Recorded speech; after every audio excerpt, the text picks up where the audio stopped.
everyone, welcome to Dr. Madhu's Physio Classes, a channel dedicated towards simplifying the basic concepts of physiotherapy in English.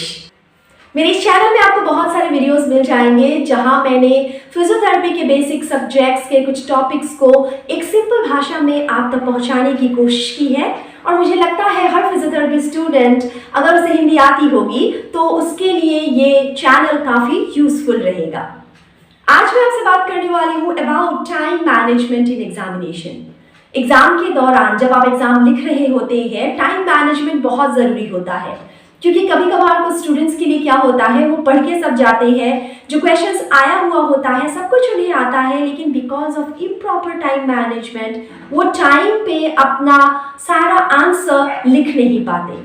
तो सबसे पहली बात तो ये है कि आपको अपनी राइटिंग की प्रैक्टिस शुरुआती दिनों से ही करनी चाहिए सो दैट आप स्टिपुलेटेड टाइम में अपने आंसर्स को लिखना कंप्लीट कर पाए। ये ऑलरेडी मैंने आपको एग्जाम रिलेटेड दूसरे वीडियो में कहा हुआ है। जो भी व्यूज एंड आइडियाज मैं आपको देने वाली हूँ that will be very personal, मतलब जैसा मैंने अपने बैचलर्स या मास्टर्स ऑफ फिजियोथेरेपी के यूनिवर्सिटी एग्जामिनेशंस में, बीपीटी एमपीटी फाइनल एग्जामिनेशंस में प्लान करके अपने टाइम को यूनिवर्सिटी एग्जाम्स लिखे थे और अच्छा स्कोर भी किया था, उसके आधार पर बेस करके मैं आपको आज बताने वाली हूँ कि किस तरीके से आपको टाइम मैनेजमेंट करना चाहिए। सो वीडियो के अंत तक बने रहिए, you will find it very helpful. So first and foremost ये तैयारी शुरू होती है एग्जाम से पहले से। एक्चुअली मतलब मैं ऐसा किया करती थी, यूनिवर्सिटी का एक सेट एग्जाम पेपर पैटर्न होता है। सो आप अपने previous year university paper pattern को उठाकर देखें। फॉर एग्जाम्पल आपके पास एक क्वेश्चन पेपर है जहाँ पे 100 मार्क्स है, 3 आवर्स है, 180 मिनट्स है आपके पास। लॉन्ग एसेज आपको 3 लिखने हैं, शॉर्ट एसेज आपको 10 लिखने हैं और शॉर्ट आंसर्स आपको लिखने हैं 10। सो टोटल हो जाएगा 30 + 50 + 20 = 100 मार्क्स। ऐसा कुछ पेपर पैटर्न हुआ करता था मेरी यूनिवर्सिटी का जब मैं स्टूडेंट हुआ करती थी लॉन्ग बैक। लेकिन अगर आपकी यूनिवर्सिटी का पेपर पैटर्न अलग भी है, इस वीडियो से आप एक आइडिया लगा सकते हैं कैसे एग्जाम से पहले ही आप ये डिसाइड कर सकते हैं कि आपको किस सेक्शन में कितना टाइम देना है। तो सपोज इसी एग्जाम्पल को ले लेते हैं। आपको क्या करना है, ये डिसाइड करना है कि किस सेक्शन में आपको कितना टाइम देना है। फॉर एग्जाम्पल शुरुआती लॉन्ग ऐसे में आपको 10 मार्क के क्वेश्चन को फॉर एग्जाम्पल 20 मिनट देने हैं, तो हो गए आपके 60 मिनट, 60 मिनट्स, 20 × 3। अगर आप अपने 5 मार्क्स के क्वेश्चंस को 10 मिनट्स ईच देना चाहते हैं तो 10 क्वेश्चन है तो यहाँ पे आपके हो गए 100 मिनट्स। और फिर आप 2 मार्क्स के क्वेश्चन को फॉर एग्जांपल देना चाहते हैं 2 मिनट्स ईच। सो 10 क्वेश्चन है यहाँ पे, तो ये हो गए फिर 10 × 2 20 मिनट्स। सो टोटल हो गया आपका 60 + 100 160 + 20 180 मिनट्स। 3 आवर का एक कंप्लीट टाइम मैनेजमेंट। लेकिन अगर आप इस तरीके से मैनेज करना चाहेंगे टाइम को, नहीं हो पाएगा, because you will need certain extra time. क्यों, ये भी मैं आगे वीडियो में आपको बताऊंगी। सो बेहतर ये रहेगा कि ऐसे में आप क्या कीजिए, 10 मार्क के क्वेश्चन को आप 15 मिनट्स ईच दीजिए, फिर हो जाएगा 15 × 3 45। सो आपके पास अब बचेंगे 15 minutes for yourself to use it in some other ways. कैसे, ये मैं बताऊंगी आपको अभी। सो ये हो गया, आप इस तरीके से अपने क्वेश्चन पेपर के हिसाब से किस सेक्शन में किस क्वेश्चन को आप कितना टाइम देने वाले हैं ये सबसे पहले डिसाइड कर लीजिए। अगर आपके लिए एक सरप्राइज पैटर्न होता है तो फिर आप एग्जाम डे पे ही आपको ये डिसाइड करना पड़ेगा। अगर एक प्रॉपर पैटर्न आपकी यूनिवर्सिटी का हमेशा से चलता आया है तो आप उस हिसाब से पहले से ही इसे डिवाइड कर लें। दूसरी बात है, कुछ यूनिवर्सिटीज में क्या होता है, आपको बस एक बुकलेट मिलता है, एक्स्ट्रा शीट्स नहीं मिलते। जब मैं स्टूडेंट हुआ करती थी Rajiv Gandhi university of health sciences की, शुरुआती 3 साल मतलब first year, second year, third year में हमें एक्स्ट्रा शीट्स मिलते थे। तब तो कोई टेंशन नहीं थी, कितना लिखना है लिख लो। लेकिन उसके आगे क्या हुआ, कुछ स्टूडेंट्स कहने लगे कि हमारे शीट्स गायब हो जाते हैं, या हो सकता है उन्होंने अच्छे से टाई वाई ना किया हो, स्टेपल ना किया हो। तो रिजल्ट्स के बाद ये जो क्रॉस चेकिंग की या फिर रीचेकिंग की बात आती थी वो बहुत बढ़ गई थी यूनिवर्सिटी में। तो उन्होंने क्या प्लान किया कि आपको एक बुकलेट दे देंगे, अराउंड 64 पेजेस होते थे शायद, अभी अगर मुझे अच्छे से याद भी नहीं है, बहुत दिन हो गए एग्जाम्स को। तो वैसे तो कहने के लिए बहुत है, लेकिन फिर भी अगर आप एक ऐसे स्टूडेंट है जैसे मैं हुआ करती थी, आई वाज वेरी पर्टिकुलर, मुझे कितने मार्क्स के क्वेश्चन में कितना आंसर लिखना है, तो ये मैं बहुत पहले से प्लान करती थी। सो मैं क्या करती थी, एग्जाम लिखने से पहले ही बुकलेट में, फॉर एग्जांपल मुझे 10 मार्क्स के लिए बोथ साइड ऐसे करके 7 पेजेस लगाने हैं, तो मैं वहाँ पे 4 लिख लगा देती थी कि 7 पेजेस पहुँचते पहुँचते I have to wrap up my answer. इसी तरीके से 5 मार्क्स के क्वेश्चन के लिए मतलब 1, 2 एंड 3 शीट्स मुझे लिखने हैं। तो इस तरीके से कुछ प्लान आप भी कर सकते हैं, provided you have a system of single specified book. तो ये 2 बातें हो गई बेसिक बातें जिनकी तैयारी एक्चुअली आप रियल एग्जाम से पहले ही कर सकते हैं। अब एग्जाम में आपको क्वेश्चन पेपर मिलता है तो आप पहला काम क्या करेंगे, पहला काम करेंगे कि आप उस पूरे क्वेश्चन पेपर को एक बार पढ़ेंगे।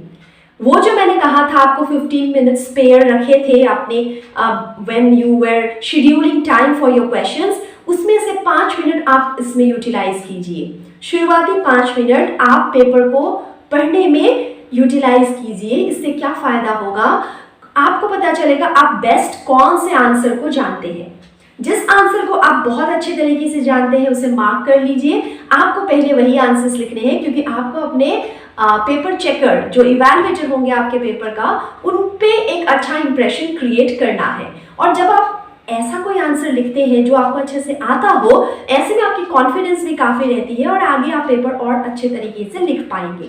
जल्दी जल्दी भी आंसर आप लिख पाएंगे क्योंकि आपको ज़्यादा सोचने की ज़रूरत नहीं होती। और इस तरीके से शायद जो आपने 15 मिनट दिए थे 10 मार्क के एक क्वेश्चन को, वो शायद आप 12 to 13 मिनट्स में भी कंप्लीट कर लें। सो 2 से 3 मिनट आपका वहाँ भी बच जाता है for those questions which are tough. So it is very important to read the question paper properly.